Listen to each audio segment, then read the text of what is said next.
Sobrang linaw yung pork oil. Kumpara natin dito. Ayan. Diba? Kamusta mga chong? So today's video, magpapalit tayo ng langis ng ating shock. So ito yung pork oil ay papalitan natin. Okay? So ito lang yung mga kailangan mong tools. So size 17 para dito sa ehe at size 14. Size 14 para dito sa nut sa taas ng 4. Open and close na 14-17. Then yung ito, yung aking special tools. Actually, binili ko lang siya sa Shopee pero pinalitan ko kasi hindi kasya sa shock. Sa tube ng shock. Okay? So, let's go. Ito yung pork oil na gagamitin ko. Uni Oil 15W. Ang alam kong specs ng stock pork oil is 15W. Okay. Mas malapot, mas maganda. Then, kailangan mo rin ng syringe, yung pansukat. Kasi 100 ml yung ilalagay ko sa ating pork. Para masukat natin at hindi yung tansya-tansya lang. Dapat sigurado yung sukat ng bawat isa. Ang ilalagay ko kasi 100 tsaka 100. Okay? So, let's go. The first step natin, gamit yung 17 tsaka 14. Luwagan muna natin to. So, pag maluwag na, huwag muna natin tatanggalan. Luluwagan muna natin tong nasa taas ng tornilyo. Okay? Ayan. Ayan, yung 4 na 14. Para mamaya, kapag tinanggal natin yung gulong, at papatungan natin, hindi mapupuwersa yung ilalim ng ating pairings. Second step natin ay tatanggalin natin yung fender natin. Tingnan lang natin yan. Ating fender. Okay. Dali lang naman. Ayan. Okay. So, kapag may front fender extension, ayan, dumi. Hindi masyadong pumupunta sa taas. Nakakapunta pero konti lang.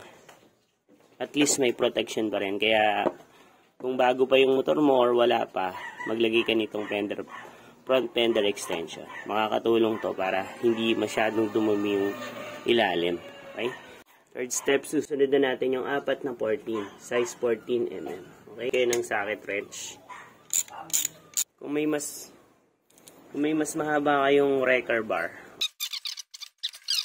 Wala sa akin yung wrecker bar ko. So, naglagay na lang extension. Yung tubo para pampihit. Okay. Ayan. Persa.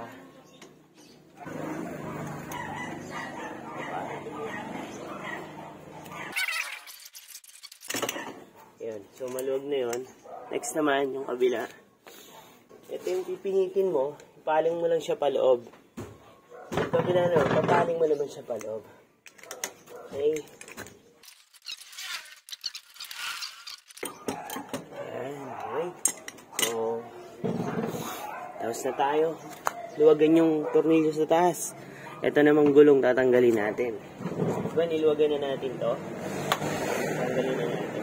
Bago natin tanggalin, make sure na meron na tayong patungan sa ilalim. Kailan pang patungan sa ilalim?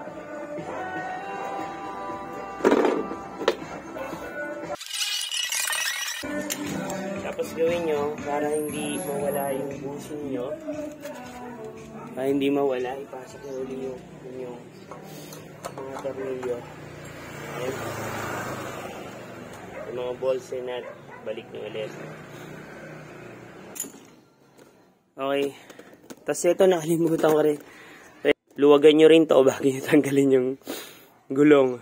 Ayan, medyo excited lang. Kung yung stock to, T50 yung torques na gagamitin nyo.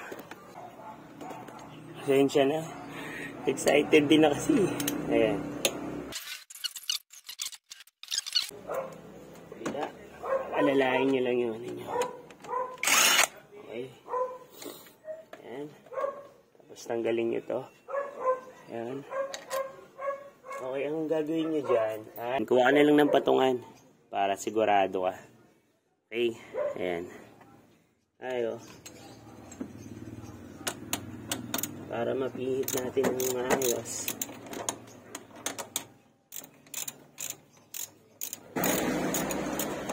Ayan. Pwede ng kamay niyan.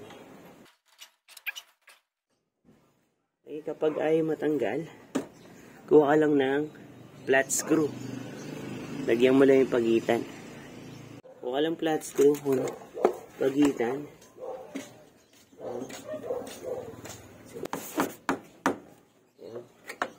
Okay, tanggal na.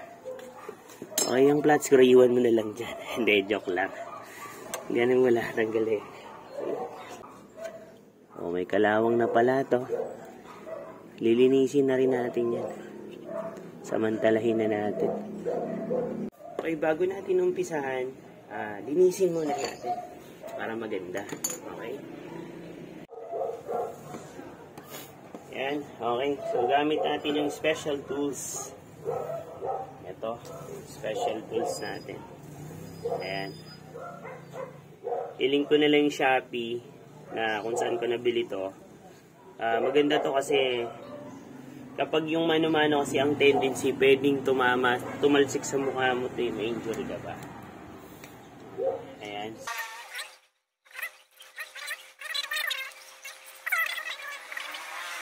Okay, so ayan, ito yung purpose nito. So after natin maigpitan, ayan.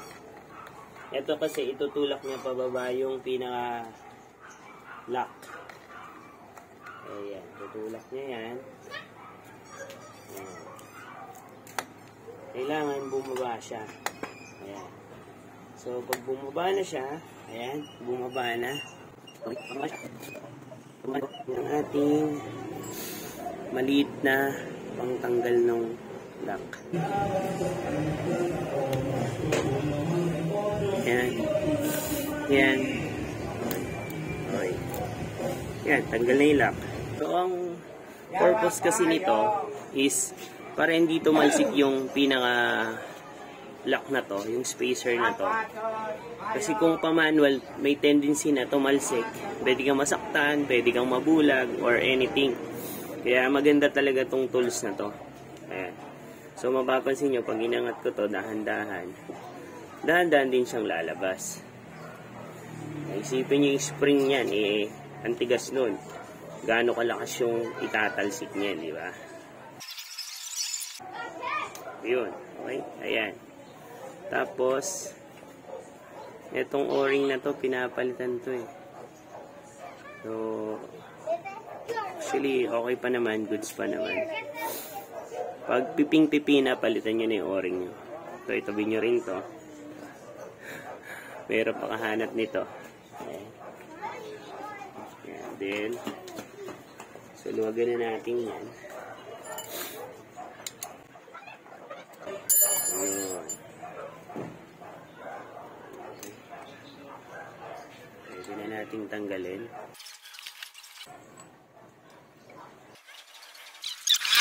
So, yung nakalagay dito na spring is linear spring. Mas maganda to kasi pare-parehas yung agwat niya. So, baliktaran din to.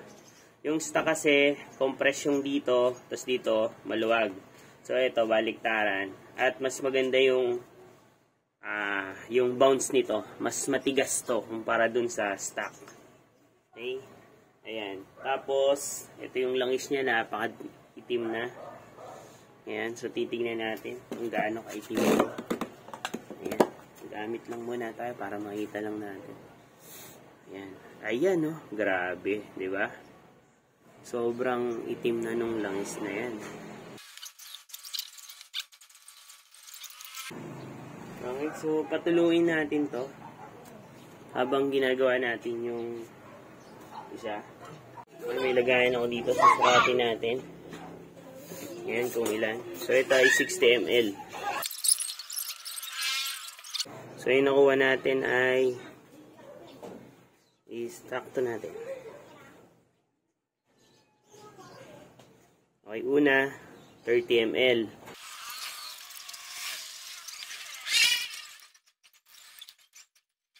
80. 70 ml na. 0.5 siya. Approximately 80 ml yung laman nung nilagay na langis dito.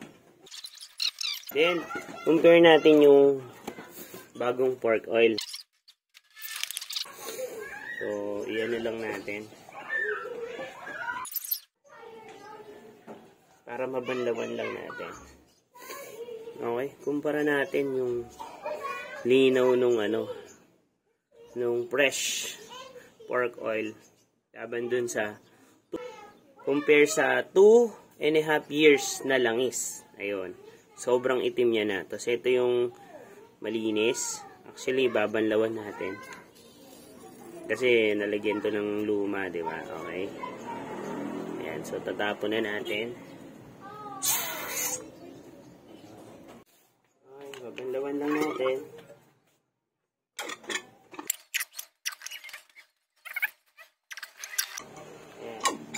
Ilalagay na natin yung ating pagbanlawan. Okay? Ayan, di ba? Natanggal pa rin yung luma. Patuloy natin kahit mga 10 minutes. Ayan. Tapos, gagawin natin dun sa isa ulit. Ayan. Same procedure pa rin. May masyadong papakita sa inyo.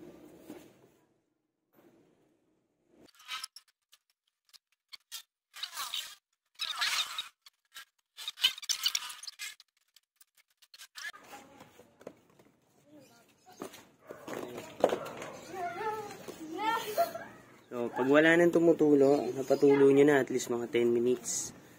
More than, mas maganda para wala talagang old na langis. Okay, ayan. Ayan, napunasan ko na rin yung ating spring. Ayan ang gawin sa kabilang side. Okay, ayan. Shoot mo lang. Spray coating mo lang. Okay, ayan. So, so katulad ng sinabi ko ay 100 ml lang ilalagay natin. So, ilalagay muna natin 60 kasi 60 lang yung capacity ng syringe. Okay. Pwede rin 80 ml lang yung ilagay nyo. Kung kayo ay less than 70 kilo, mas maganda yon ilagay nyo para hindi masyadong matigas yung bounce nung shock.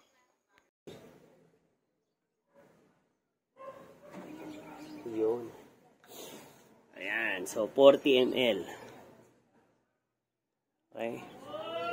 Yan walang sobra, walang kulang. Saktong 100 ml. Okay, pag wala ng bubbles, silip nyo na, wala ng bubbles. Ayan. Ayan. Okay. Pag wala na yung bubbles, pwede na natin ilagay yung spring.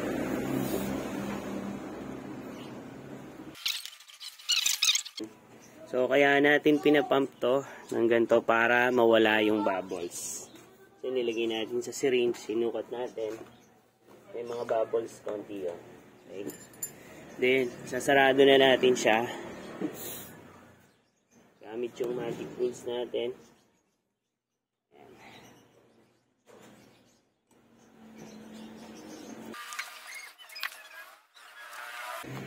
Okay, yan. Ito sa ibabaw, ito sa ilalim. Ayan, so ganyan yan. Okay. Gawin na natin yung magic rings natin.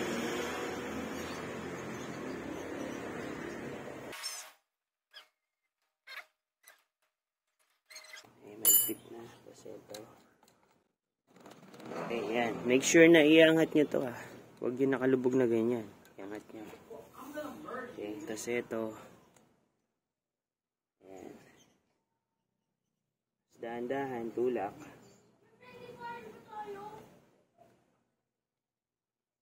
Ayan. Ayan.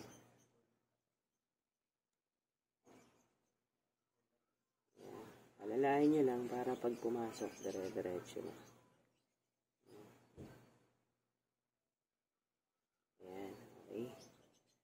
isipin mo, hindi mo na pahirapan yung sarili mo para hindi mo na pahirapan yung sarili mo para itulak lang. Or di mo na kailangan ng katulong para itulak. Mamaya tumalsik pa sa mukha mo yun. Ayan. O ayan, okay. Pag nakita mo na yan, yung lagayan ng silak. Yan, lalagay mo lang siya.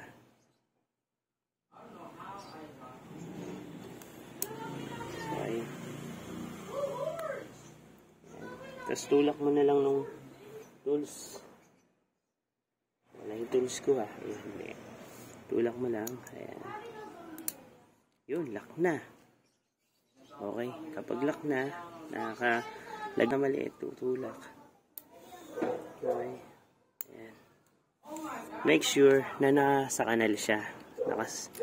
Nakalagay siya sa mismong kanal. Para siya yung pinakalakas eh. Okay. So, unti-unti natin iangat.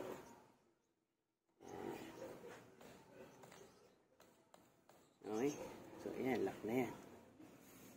Okay. Then, tanggalin natin dito.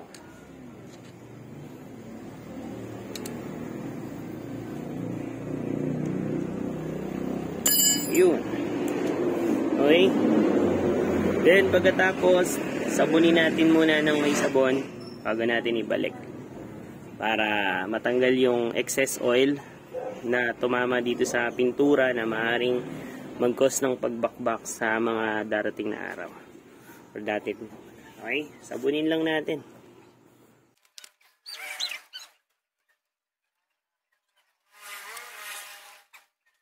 Okay, chong. Tulad ng sinabi ko kanina. Ayan. Inisin na natin to. Para yung na-build up na kalawang ay matanggal.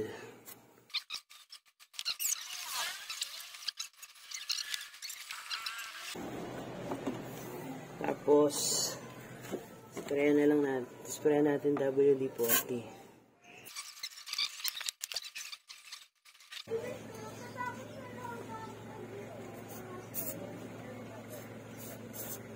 Ayan. Protection na rin. Ayan. Okay, ito. Nalinis na natin. Nasabon na natin. Ayan. Tuyuin na lang natin. Okay, so malinis na. Wala namang problema kahit ano unahin mo dyan. Basta, kung ano yung huli natin binaklas, yun yung huli magkakabit. So, ito yung huli natin binaklas. Ito yung sa kaliwa, ito yung sa side ng caliper. Ayan, ayan. Tapos kabit na natin. Ayan, so pag nakabit mo na parehas, ayan, yun, ikot-ikot mo lang muna. Ayan, ayan, okay na. Lalagyan na natin yung gulong.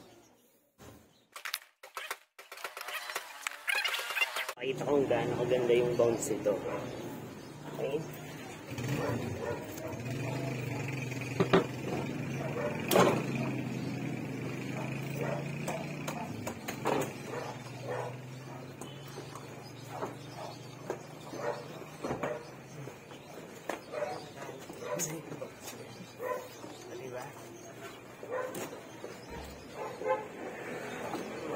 Okay, yun lang mga chong ang ating DIY for today.